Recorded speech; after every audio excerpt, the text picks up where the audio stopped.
Some of you may be in the same position as I am, where you want juice, but you don't have a juicer and maybe you don't want to invest in it yet. Because here's the thing, once you start getting appliances, they start to add up.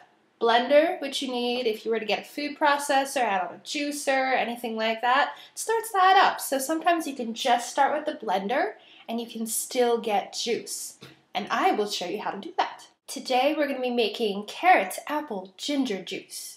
So, I already prepped everything beforehand. So we've got the carrots all nicely chopped out, apples as well, and I'm going to put some lemon in there, a bit of citrus, and then of course, what would it be without the ginger? The first thing that I'm going to do is put everything in the blender and blend it all up. What you always want to do is you want to put the ingredients that have the highest water content at the bottom. That way, it's more likely that the blender will be able to capture it and blend it up. So, let's get started.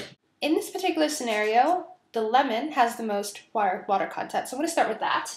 From there, it's going to be the apple, definitely not the carrot. This is something that will most likely be stuck in the blender versus everything else. So I've just put in the apple. I'm going to start by blending up the apple. Afterwards, I can add the rest of the ingredients. So what is of utmost importance in this particular scenario is the plunger.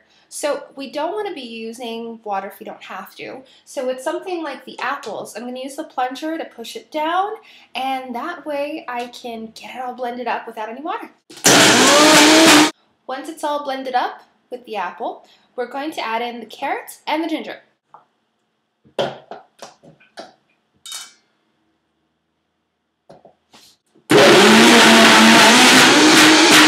Okay, so now we have the lemon, the apple, the carrot, the ginger all blended up together. I wouldn't blend up more than about 3/4 worth of the blender.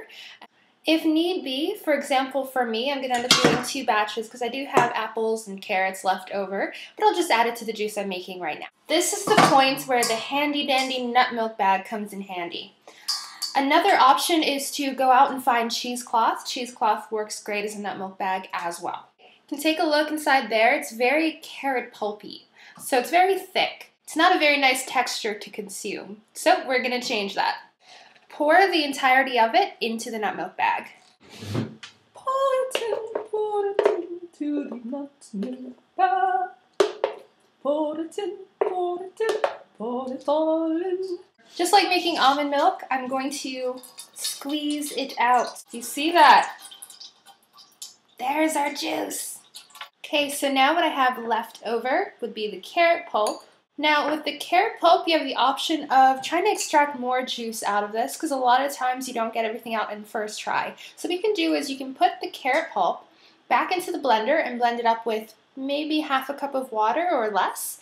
And from there, you can squeeze it one more time and get more juice out of it, but it'll make it a little bit more watery. So if that's something you don't want, another option is you can take the leftover, so I have some apples left over, some carrot, and put this in with it. That way you can try and extract whatever's left over in this guy as well. Now we don't want to throw away the carrot pulp. We can actually use this later on to make crackers. So what you can do, similar to my past video with the celery crackers, is you can take the flax that was soaked, add the carrot pulp to it, and then add any spices that you want as well. The juice. Can you see that? Pure juice in there. Yay for fresh juice!